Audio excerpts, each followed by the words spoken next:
Let's bring on Arvind Kapur of Rico Auto. He's joining us here on ET now. So why have we reached out to Rico Auto? Well, because they had an analyst meet quite recently where they've talked about how the company will benefit from a change in emission norms. Mr. Kapur, always a pleasure chatting with you. So you reached out to the analyst community and told them how life is going to change, how there are new emission norms and game-changing policies. Share it with your shareholders and the ET now viewers.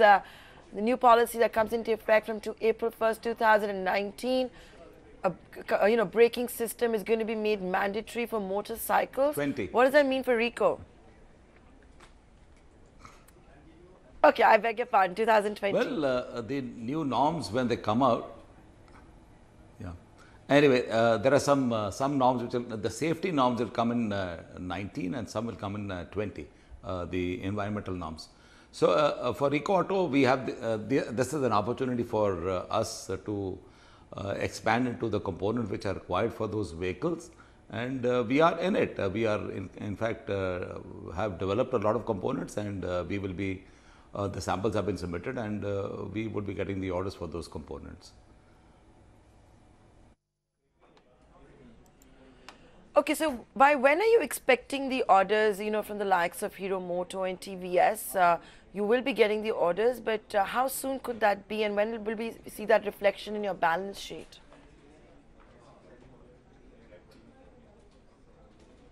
Have already been placed on us, and you'll see the reflection coming in, I would say, in the third quarter of this year, third to fourth quarter of this year. And because it is mandatory to introduce at least the safety norms by April 2019. So you will see the impact coming in quarter by quarter, and the vehicle manufacturers would introduce the vehicles 3 to 6 months before the implementation of the norms. So that's when the impact starts taking place. So you will see the impact coming on every quarter now. Are you expecting, chassis, braking system revenue contribution to increase quite materially? What can be the trigger for this increased demand? Beg your pardon? When are you expecting chassis and braking system revenue contribution to increase meaningfully from here on? What can be the trigger for that demand? So this would be, I would say, third quarter this year onwards that you will see the ramp up taking place. But besides only these components, there are many other components which are also being introduced, which would be relevant for the newer vehicles as well. So you will see the changes taking place as the new models also get introduced from the third quarter, fourth quarter of this year as well as next, and the first quarter of next year. Right. Also, you could just tell us that, the way the entire auto ancillary industry is working, will that change quite meaningfully over the next 4-5 years? The way these new transmission norms are coming, the way the world is moving towards the EV space. You think a lot will change? Exports will become quite meaningful versus only the domestic market as of now? The export is a very important market for us even today. It's almost 30% of our revenue which goes for exports, and our target is to take it to about 35 to 40%. And if I look at the consolidated exports that we do, including what we deliver in India, which gets exported by the OEMs, then we are close to about 40-45% already. And because these days it's global platforms that we talk of, and you find if we are suppliers to the Indian outfit here, they would be exporting to Turkey and Brazil and other places as well. And so we are in export, we are deeply engaged in exports, and since there are global platforms now, I think the opportunity gets even better for us.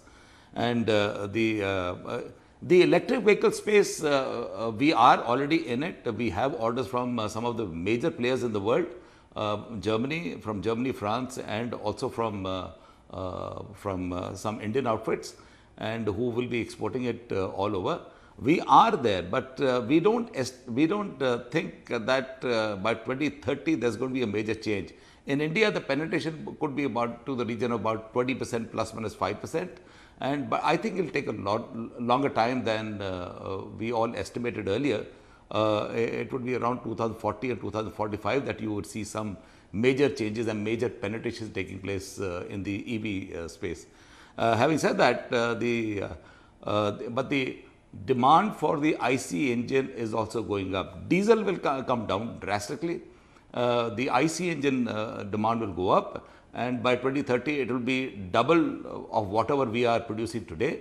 And further down, you will see an annual increase of the total production of IC engines and IC vehicles more and more taking place.